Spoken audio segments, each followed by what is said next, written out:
Привет же, ребятушки! И сегодня у нас довольно необычные экземпляры. Это Винченцо от Via. И не обычный Винченцо, а прозрачный. Если вы очень внимательны, то вы уже помните, что компания Via выпускала их в других мастях. Одна была Кремелло, а вторая Перлино. Но сейчас они решили выпустить очень ограниченную версию вот таких вот двух прозрачных карамелек. И каждая из них выпущена ограниченным тиражом в 1000 штук. То есть на каждый цвет по 1000 экземпляров. Всем дилерам там, ритейлерам и магазинам разрешается покупать только 100 штук у Via, поэтому если вы увидите их вдруг на продаже в каком-нибудь магазине, то берите быстрее, потому что заканчиваются они очень быстро. В США их там расхватали буквально за несколько часов. Так что давайте посмотрим наконец-то на них и решим, стоят ли они своих денег. Так что поехали!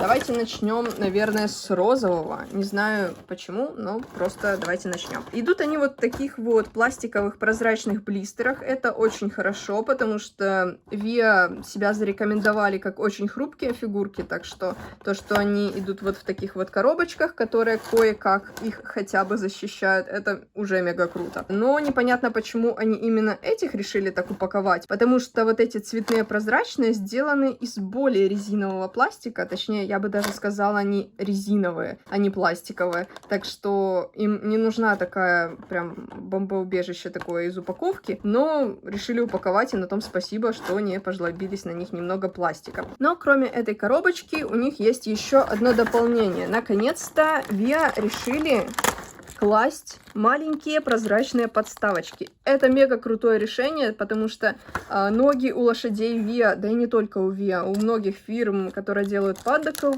они гнутся, очень сильно гнутся ноги. Поэтому то, что они сделали вот такие мини-подставочки, чтобы ваши лошадки нормально стояли на полочке и выжили при этом, то это суперское решение. Сейчас мы посмотрим, как она собирается и стоит ли на ней вообще конь. И вообще она имеет какое-то практическое применение, или эта подставка не играет никакой роли, потому что конь так-то стоит сам, и я не уверена, насколько эта подставка здесь практична. Что ж, открываем и вымем нашего первого коника. Отложу это. И вот первый Винченцо цвета фуксии. Она не розовая, она отливает в такой электрический фиолетовый, знаете, как в видеоиграх. Вот, прозрачная. Тут у нас что написано? Давайте посмотрим. Сайт Via, www.via.de. Сертификация, год 2022 и Made in Percy, ну, а точнее in China. И это у нас жеребец. Кое-кто мне сказал, что было бы прикольно, если голубенький был бы жеребцом, но розовый, точнее, кобылой. Но, как по мне, это дискриминация по цвету и по полу, поэтому давайте лучше такого не делать. И что у нас еще? Тут никаких больше обозначений нету. Это тоже жеребец. Вот. И у нас, конечно же, лейбочка, бирочка о том, что это сделано Via и сайт Via. Вот. Стоит он сам. Прекрасно. Я не вижу прям какой-то надобности в подставке. Но мы все равно ее соберем. Она представляет собой 3 отдельные части. Первое — это вот такой вот круг. Второе — это сама часть, которая поддерживает лошадь, и акриловый стержень, который соединяет эти две. Так, и работает ли она? Ой, как же это?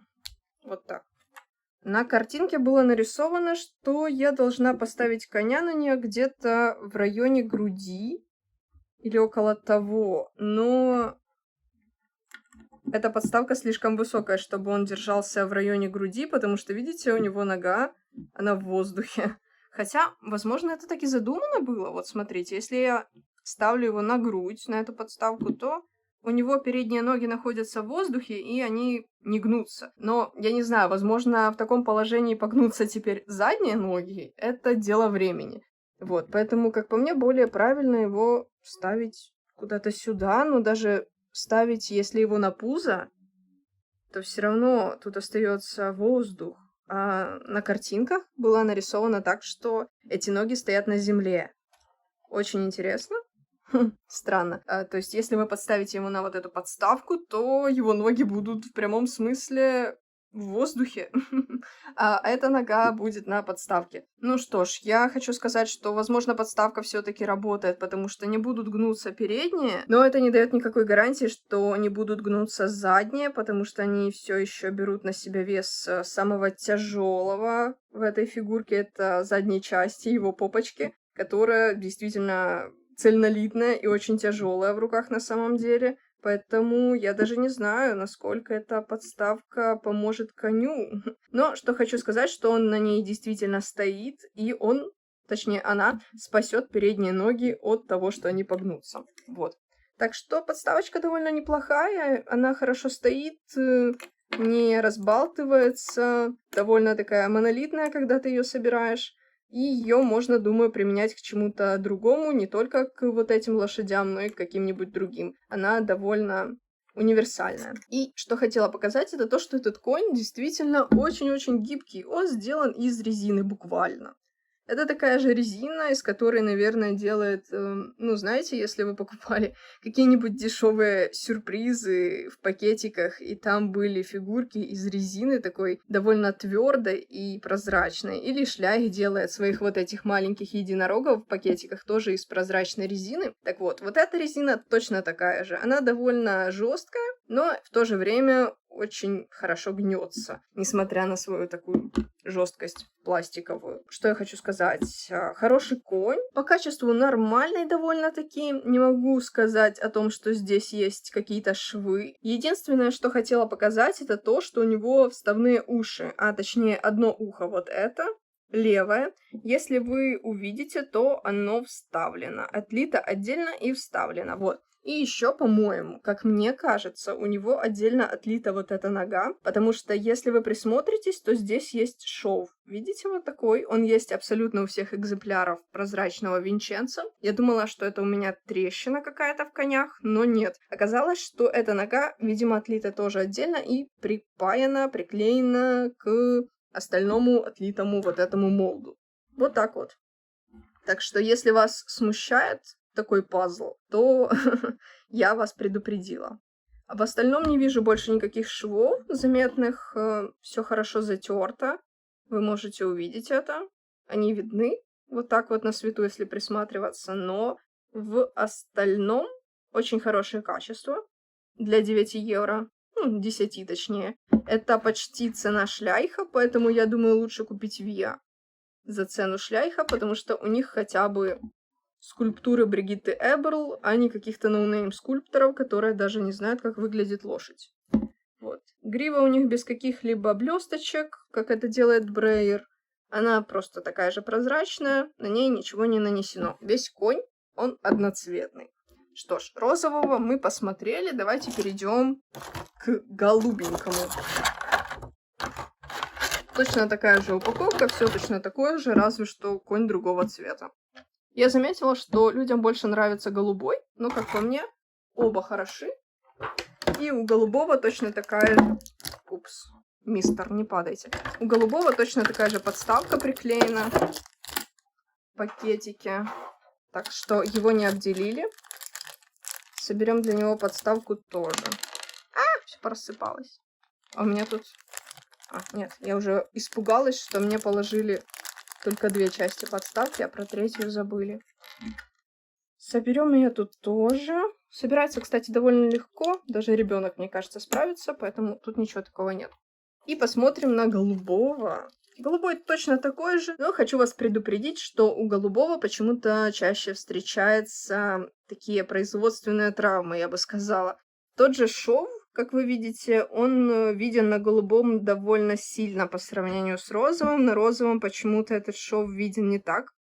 А у голубого он довольно заметный. У всех, кстати, голубых, что странно. Какая-то это особенность цвета, не знаю. Вот. И еще у них есть на плече место, точнее, видно место, откуда наливался пластик. Видите? То есть, наверное, он наливался с плеча. Вот так вот конь лежал в молде. И наливался с плеча, и он вот так вот застыл. И получилась вот такая вот фиговинка, когда пластик перед тем, как застынет в молде, начинает застывать перед тем, как он, собственно, перестал литься. И вот такая вот капля получилась, видна здесь на плече, а у розового нет.